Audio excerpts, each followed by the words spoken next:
আজ মঙ্গলবারের নিরামিষ মেনুতে ছিল ভাত, পাট শাক ভাজা, এঁচোড়ের কোপ্তা আর টক দই। এঁচোড়ের কোপ্তা করার জন্য আমি প্রথম প্রেসারে একটু এঁচোড়টাকে সেদ্ধ করে নিচ্ছি, সঙ্গে একটা গোটা টমেটো সেদ্ধ করে নিচ্ছি মশলার জন্য। এরপর আদা লঙ্কা আমি একটু শিলে বেটে নিলাম, আলুগুলোকে নুন দিয়ে ভালো করে ভেজে তুলে রাখলাম। সেদ্ধ করা এঁচোড়ের সঙ্গে দিলাম পরিমাণ মতো নুন, একটু জিরে গুঁড়ো, একটু হলুদের গুঁড়ো এবং আদা ও লঙ্কার পেস্ট। তার সঙ্গে মিশিয়ে নিলাম একটু গরম মশলা। এইগুলো দিয়ে এঁচোড়টাকে খুব ভালো করে আমি মেখে নিচ্ছি। হাতে গরম লাগছিল তাই গ্লাসের পেছনে করে আমি খুব ভালো করে ঠেসে আমি এটা মেখে নিলাম। তারপরে বেসন দিয়ে দিলাম। আপনারা বেসনটা এমন পরিমাণে দেবেন যেন এটা একটু আটার ভাব হয়ে যায়।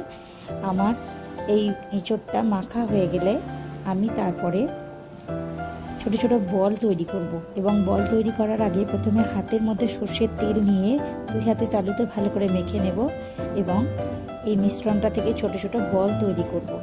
এই যে আমি তৈরি করছি বল, আস্তে আস্তে আমি পুরো মিশ্রণটা থেকেই বল তৈরি করব।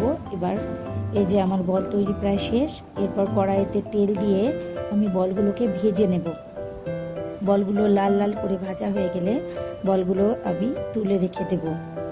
এই আমার বলগুলো ভাজা হয়ে গেছে, আমি তুলে রেখে দিলাম। তারপর কড়াইতে আমি দিচ্ছি ফোড়ন হিসাবে শুকনো লঙ্কা এবং গোটা জিরে।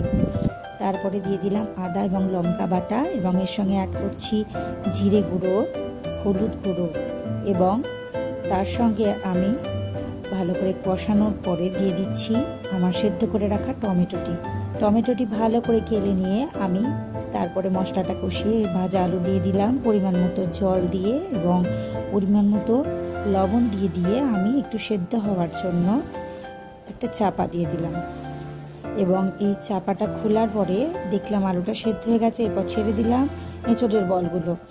নিরামিষের দিনে এই রেসিপিটি খুব সুন্দর রেসিপি, একটি নিরামিষ খাবার, খুব ভালো খাবার। এবং নামানোর আগে আমি এর সাথে দিয়ে দিচ্ছি একটু ঘি এবং গরম মশলা।